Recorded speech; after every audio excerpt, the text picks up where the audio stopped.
This is episode 50 of the Comm Cafe. The title of this podcast is Podcasting Your Way to a Book Deal. It's the story or interview with Terry Fallis, two-time award winner for humor, and he shares with us not only how he podcasts his novels, but how he and his company were early to the podcasting game in the media agency business. Now, there's more to this interview. There's podcasting for business, there's twins and 50 years of hockey, as well as the story around getting his book published, The Best Laid Plan, by podcasting, and how even today you can listen to his podcasts for free on iTunes, all 7 of his novels. Now, grab your coffee, sit back, and enjoy my interview with award-winning author Terry Fallis. All right, good afternoon. It's Dwayne Richards. It's Comm Cafe, and this is a place for small business owners, entrepreneurs. We talk about mindset, personal development, professional development, and today I have a guest. I have a gentleman. He was early to the podcasting game, and I found out he actually was in the podcasting game for business first, and then he had a really interesting strategy for helping getting his book out. His name is Terry Fallis. And Terry, we use his story when we talk with our podcasting students about why you should podcast. If you're an upcoming author or a recently released author, a strategy about how to use podcasting to get your book out. Now, Terry is an award-winning novelist based here in Toronto, Canada. His first book was, the title was The Best Laid Plan. I'm going to let Terry share a little bit of the story about how that book came about and also how he actually got started podcasting and why podcasting and why he still podcasts even now after his book and 6 or 7 other of those books are in the bookstores, why podcasting is still important to him today. So, hey, Terry, welcome to the Comm Cafe. Thanks, Dwayne. Very happy to be here. Thanks for having me. Thank you. We had I'll share with my listeners. We had a little technical difficulty, and I'll just give a quick tip to people who are doing podcasting is that it takes disk space. So I'm trying a new strategy. I'm actually starting to record these right to an external hard drive, and that way I won't make my guests wait. So, hey, it's all about being very transparent in these in this game of podcasting. So welcome. And now let's share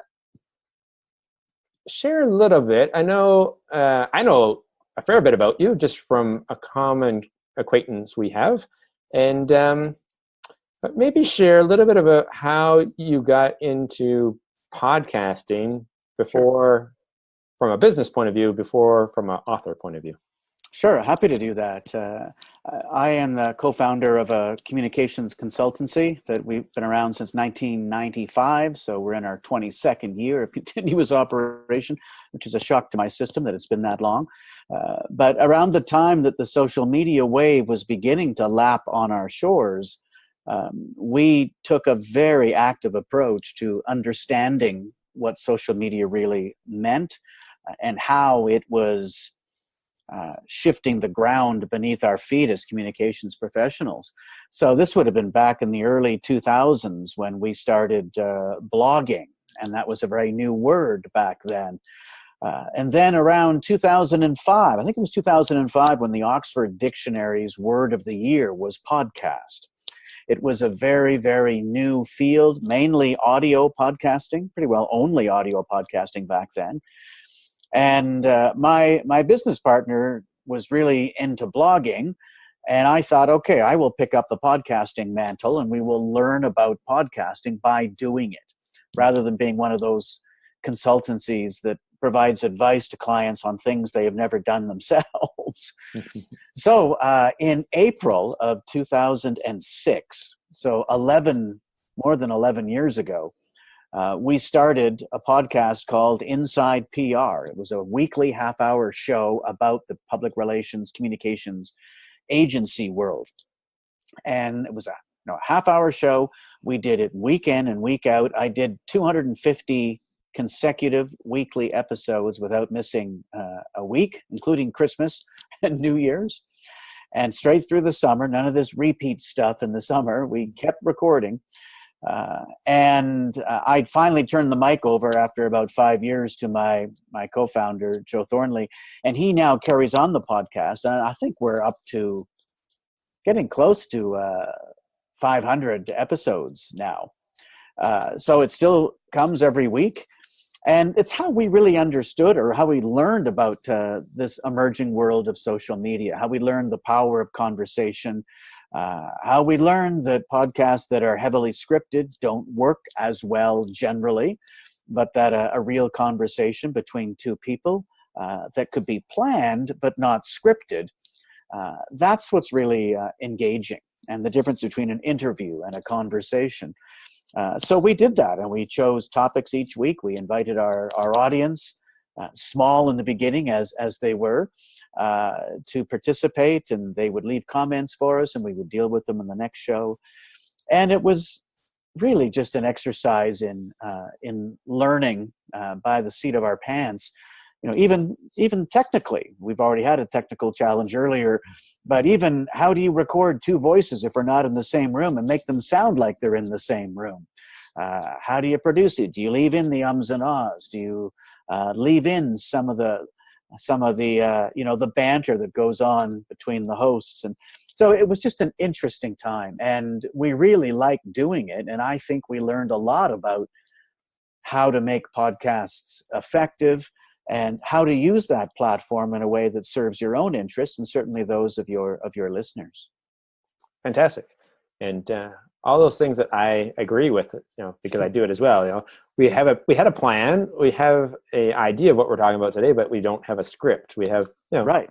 We have an end outcome, and we'll get right to that outcome. That we'll share a little bit of that outcome up front. Is that at the end of the day, you're an author and you actually have a podcast. So if people want, they can actually hop over to terryfallis.com and check out, again, your blog, some of your background as a writer, two-time Stephen Leacock Award winner for fiction and humor. And so it's Terry, so it's Terry, Fallis, which is FALLIS.com. So we get that piece right out of the way to Great. say, what's the intent of this podcast? It's like, we'd like people to go check out some of your stuff, your books. Right on. Thank you. All right, there we got that out of the way. Now, hopefully they stay around, because I'd love to learn a little bit about what was from a business point of view, because lots of people say, how do you like podcasting for business? And obviously you did it from a business, your marketing business first. Right. What was one of the biggest lessons learned, or I guess the biggest lesson learned from the business, other than like the lesson of how to podcast? But what was it that you learned? Did you get great feedback? Ideas of what your customers wanted, prospects wanted? What was a learning lesson from podcasting? I would say the lesson is it demonstrated what I hoped it demonstrated was thought leadership, that we were on the leading edge of the social media wave when it struck, that we know how to do this because we've done it ourselves. And that was, not something that very many other agencies were doing at the time. It was far more complicated then. The audio equipment and how to edit it was not as well understood. Podcast hosting services were not as well understood. And so there was a lot going on. So we learned by doing it. It also allowed us to apply the principles that we saw underpinning social media and use them in podcasting, and show the sort of the power of those principles, the consistency of response we got, the number of listeners we had. All of it came together in a package that we hope at least gave the impression that we know what we're doing, and we could help you podcast to move whatever needle your business was trying to move, whether it was sales or awareness of a service or profile of some key players, whatever it might be, that it was a viable tool at our disposal that we could be using. Cool. All right. And today I'll ask you, since you're actually, this is your core business as a marketer, is having a podcast still a good option for a small business owner? I would say it certainly is. And I'll tell you, one thing we did misread at the time is we misread the speed at which podcasting would become the popular vehicle that it is now. I can remember back in April of 2006 saying to my colleague, we were co-hosting the show together, thinking, we can't wait an extra week to launch the first episode. We have to get it out there this week because by 4 weeks from now, there'll be 5 other PR podcasts. And we overestimated the speed at which podcasting would become mainstream. And several years later, we were still the only podcast out there the only Canadian podcast specifically about the PR agency world. But it is certainly now, I think, become much more popular than it was. We've seen all the major broadcast outlets in the country and pretty well around the world have adopted if you can't beat them, join them attitude. And all of them shows that we would have to sit in our car in front of our house listening to the radio show, not going into our house until the show was over. Those days are gone, and all the major outlets are now packaging their programming as podcasts, which allows you to listen to them in a time-shifted format, which is one of the great benefits of podcasting. So I think today is a better time than it's ever been to consider a podcast, to begin to stake your claim on whatever sector you're working in, because there probably aren't, depending what you do, there probably aren't that many podcasts out there right now. We've been doing a podcast for an estate law firm, one of the leading estate law firms in Canada, for 10 years now. So we've done over 500 podcast episodes for them, and they swear by it. They continue to do it, and it takes some time for them to do it. They've got to come up with a topic and talk to one another about it every week in and week out. But the head of the firm says that they've got more business out of that podcast than anything else that they have undertaken in the marketing realm. And they really swear by it, and I think it makes sense. There we go. All right. So thank you for that, because that's kind of gives a little bit of the business side. Okay, Terry.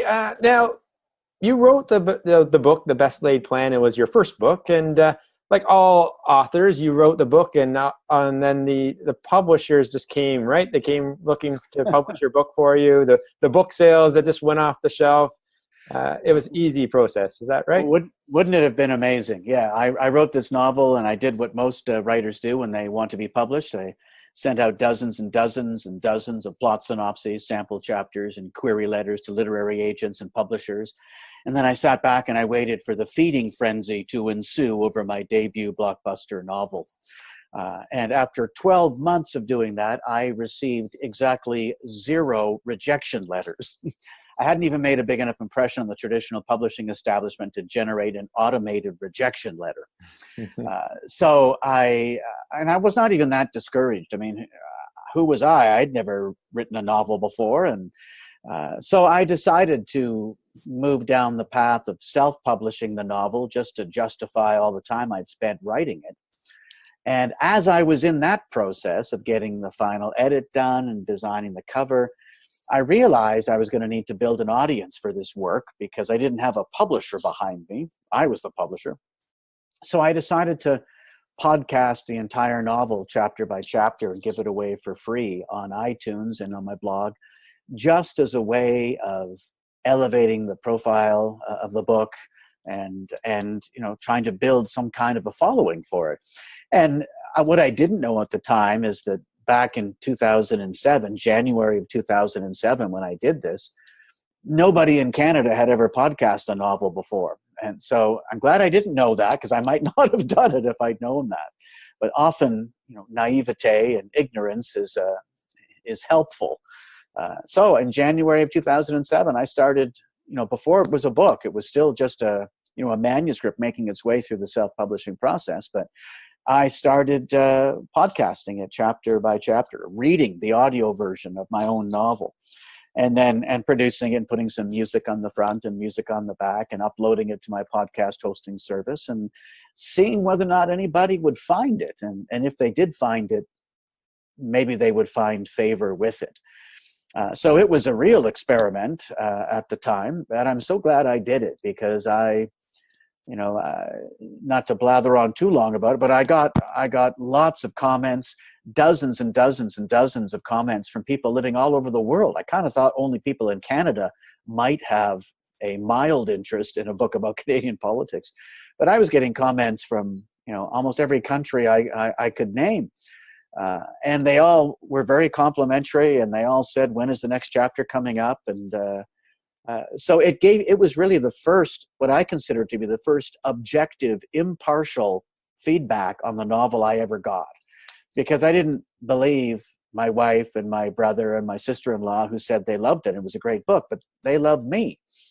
And would they really tell me if the book was not so great? So I was taking these comments from people in Canada and around the world who seemed to like the book.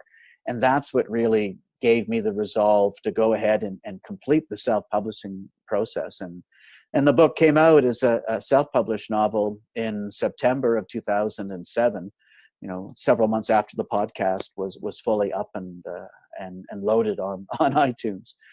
So that was the first step in the process. And then what really changed my life as a writer is when that self-published novel won the Stephen Leacock Medal for Humor, which continues to be a shock to my system, and one of the greatest things that's ever happened to me, because it led immediately to a literary agent and a publishing deal with McClelland and Stewart and Penguin Random House, where I've been ever since. So that's in a nutshell what happened and how podcasting really catalyzed that process. I love the point you said where ignorance is bliss, because maybe you wouldn't have podcasted it. But what's the, and this is where a lot of people say today, like I have colleagues who give books away because people are worried about, enough sales. But I'm like, there's a pretty big population that, if a couple of people read your book for free, there's still a lot of population to be able to buy, available to buy your book. Well, that's right. And many people have said, why would you give away your book for free? And to be clear, I would never have given it away for free in the written format, but in a different format, in my case, the audio format. The idea is to get people to listen to it, to enjoy it. And even if they listen to the whole thing and love the book, but decide not to buy one for themselves because they've just listened to it, they may well buy one for their mother, their sister, their brother-in-law for Christmas or birthday. And I'm quite convinced, and I think the anecdotal evidence bears this out, that we have sold more books because we gave the podcast version away for free. Yeah, for sure. All right. Now, the quick question I have related to the front end of that was, what kind of, because this is a question we still have with our clients, I'm sure your clients have as well, that just because I have a podcast, I have the same issue as a book, because I have a podcast now, and now I need listeners. Just like if I have a book, I need readers. Now, what kind of initial marketing did you do with the podcast then? Because again, people can find you stumble upon you on iTunes, but right. What kind of marketing did you do for your podcast of the book? Yeah, that's a really good question. One of the things I did is that certainly back then, and even to this day for that matter, the podcasting community is rather closely knit. It's a generous group of people, I find. And I remember back in 2007 when I was thinking, well, who's going to listen to my podcast? I developed customized audio promos targeting other of the podcasts that I listen to, mainly those in the communications and marketing world, frankly. But presumably listeners to those podcasts also read in their spare time. So I would send a customized audio promo to my friend Mitch Joel, who runs the 6 Pixels of Separation podcast, which is a very popular marketing podcast. And I would say, hello, Mitch, it's Terry Fallis from the Inside PR podcast. Wanted to make you aware of a new podcast that I have just started. It's my first novel. And I would, the music from the novel podcast would be playing in the background. And, I would produce this customized audio promo. I probably did it for 10 or 15 of my podcasting buddies, sent them off. And true to form, true to the generosity in that community, they played them on their shows. And Fantastic. and that really kickstarted a listenership for me. And once you reach a certain number, the word of mouth stuff picks up. I think you need almost a critical mass, and that might be 50 or 60 listeners, and then they start spreading the word. And there used to be a podcast back in the day called the Canadian Podcast Buffet, which was a show all about podcasting in Canada. And they would, every show, announce the new podcast that had started in the last week and point people to them. And so you look to do the same techniques that we advise our clients to do. We find where the ears are, and we try and get our message out to them. In this case, using the very same medium. It's amazing, and no different than like finding marketing or commercial time, that you're getting at that time free commercial time versus paid commercial time for your podcast from other podcasters. Right on, exactly. That's fantastic. I know now, like people, the big guys, it's you have to pay. People are selling marketing spots now on their podcasts. Yeah, this is back in the day when everything was free, when commerce and money hadn't really infiltrated the podcasting world or even the social media world. Then it was all about conversation and transparency and honesty and a true voice. And we've moved a little bit away from that, but I think you still find it in many parts of the podcasting community, and it really served me well. I was very glad to have them. Now, from your podcast, that brings in a great comment about monetizing and driving that in your podcast, is have you, outside of driving book sales, have you added, I'll be honest, I haven't listened to your podcast yet. Have you attempted to monetize components, like make a monetary piece on your podcast? Right. That's a good question. I've had offers for advertising on it, and in a way, out of loyalty to my listeners, I have chosen not to do that, though I think we probably could. I have sort of steadfastly kept it free, and the monetizing I take from it is when people spread the word about the novel and they go and buy a book in the bookstore. That's when I get my royalties on the actual book sales. So yeah, I sort of came into social media back in the day where it was free from all of this advertising, and I recognize that it's an important aspect of the social media today, and we certainly counsel our clients on that now, and we do lots of paid promotion campaigns in the social media space. It's almost essential now as Google continues to change its algorithms so that organic search is just not adequate anymore. You really do need a paid component. But I'm on the podcasting side, I'm kind of sticking to the free for now, but we'll see how long that lasts. Exactly. All right. What's next? Oh, how about we talked about it. Now, were there, not to age you, were there people doing audiobooks when you started podcasting? Were audiobooks even a thing then? Well, audiobooks were a thing, but they weren't yet online or readily downloadable. You would go to your local bookstore and buy a package of 8 CDs with the latest Robert Ludlum novel on it. And so it was just coming into play, the idea of downloadable audio straight into your iPod. So there weren't, as far as I know at the time, there weren't any other books out there. And I was just doing it in my, our little library in the 3rd floor of our home, recording it and putting it out. And it's certainly changed now. Lots of people are doing it. We have Audible, and Kobo has audiobooks. And so it's audiobooks are growing faster. It's the fastest growing segment in the publishing world right now. Last year, I just happened to hear the New York Times book review podcast last week, and it said that, while we have 1% and 2% and 3% growth in trade paperback and in hardcovers, there was this past year another 30% increase in audiobooks. So it is really emerging as a powerhouse in the publishing world. Okay. All right, since you're an expert in it because you do it, what would your advice be to someone who is thinking of, okay, I have a manuscript, I have an idea for my book. Is it best that I read it myself or to pay someone different to read it for me? It really depends on how you sound, I think. I think we all know people for whom it would be unwise to read their novel. If you don't have a voice with a little bit of theater in it, with a little bit of drama in it, if you have a monotone voice of a certain vocal range, it is quite possible that despite the story being very good, it might actually annoy the listeners. So you probably need to get some advice if your voice is suitable for podcasting. Frankly, I hadn't even thought about that when I didn't really have a choice. I thought, who am I going to get to read that? I said, well, I'll just read it. But I hope I recognized right from the beginning that you're not just reading the book, you're actually performing the book.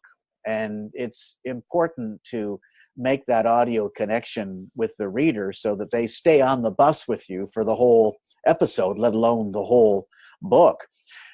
So it does mean, I think, practicing and recognizing when to change your inflection.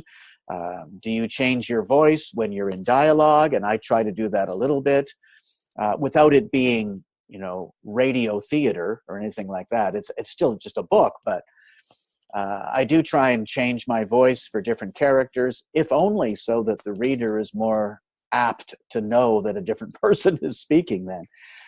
So, but beyond that, I think almost anybody could if they understood the need to use their voice effectively.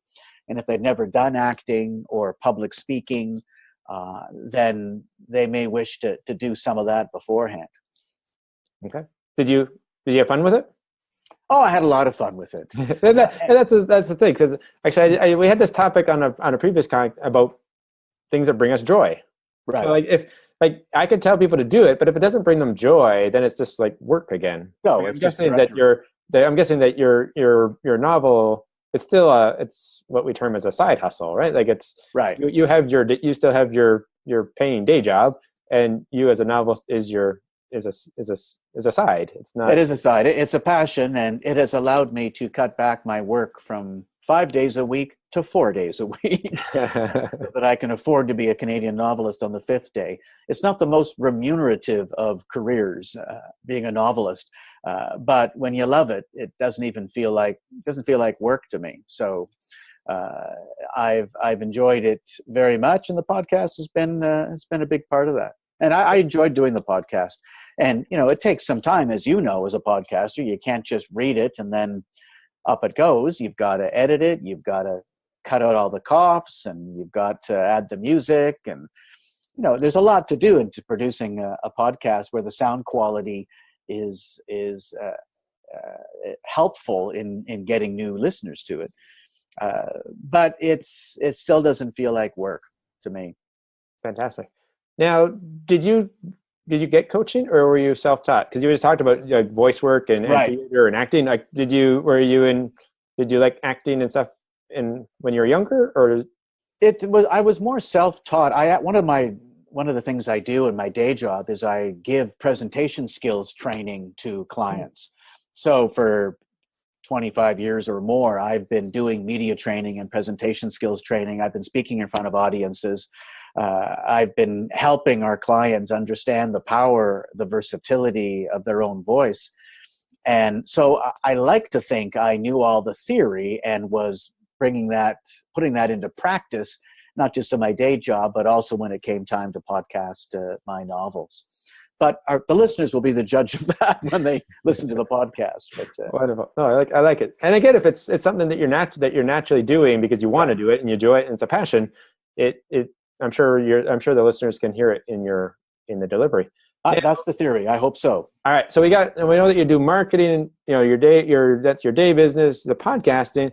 Now there's another. You want to share a little bit more about another passion, another hobby that you have? I don't think you're getting paid. You're living one of those You're living a Canadian dream on Sunday nights or Tuesday nights. It's Tuesday nights. Tuesday nights. You're living one of those other Canadian dreams. And maybe that's going to be a topic of a future book. Well, it's funny you should say that. In the current book that's out there in the market now, One Brother Shy, hockey does play a role in that novel. And it's no coincidence that hockey does, because it was perhaps inevitable that I should one day write about hockey, because I've played organized hockey for, I added it up the other day, much to my dismay. I came up with the number 50 years I've played hockey. So, yes, I play ball hockey on Tuesday nights with a great group of guys down in Riverdale here in Toronto at Withrow Park. And it's a passion, and it gets me through the week knowing that I've got a game on Tuesday night. All right. And I hear there actually is a player that looks identical to you on that team. Do you want to share a little bit about what that means to you, getting to hang out with your brother once? There is. I am one of those lucky few who is an identical twin. So my brother and I are very close. We played hockey, not just on the same team, but almost always on the same line for almost every one of those 50 years we've both been playing hockey. With this misplaced notion on our coach's behalf that we will somehow just instinctively know where each other is. It doesn't really work that way, but nevertheless, we still get played on the same line. And, this last novel that has hockey in it also has a story about identical twins. So I tend to write about what I know without them being autobiographical, but I certainly know about those topics. Okay. Now, I'm a former referee for 22 years. Oh my! Now, my colleague Gordon, he uses the excuse that he doesn't, as an excuse for too many men on the rink, is that he doesn't know which brother is coming off, and he says it's not his fault that you have too many men on the ice or too many men on the rink, because he doesn't know which one of you was coming off and he was going on. Yeah, exactly. Well, we look very much alike still, even after 57 years on this earth. And we play, I think I'm a much better ball hockey player than he is, though he would dispute that. Mm-hmm. And like every good brother rivalry is. Oh, you don't have to be identical twin to have that rivalry. That's right. All right. I want to thank you so much for joining us today. We covered a good gamut of things from marketing and podcasting to ball hockey and identical twins. And it's really for the listeners to remember. We dropped it at the beginning, but we'll drop it in now as well, is that you do have a website. It's terryfallis.com. Your podcast, I know it is on iTunes as well, so I'm sure people can go direct to iTunes and type in Terry Fallis, TerryFallis, and you can find you on iTunes and subscribe to you there, or go to the website and learn the other books, because we talked about the Best Laid Plan and the One Brother Shy, but there's 5 other books in between there, I think, so they can go and learn about what those books are. And like I said, I just want to thank you again for joining me on the Comm Cafe today. Dwayne, thanks for having me. It's been great. Thank you. Wonderful. All right, listeners, and if you enjoyed it, remember, like and subscribe, share, and all us. If you're looking for a Christmas gift for your friends or family, hop out to your local bookstore or go to Amazon and look up Terry Fallis. And a great book to start with is The Best Laid Plan. Thanks again for stopping by the Comm Cafe.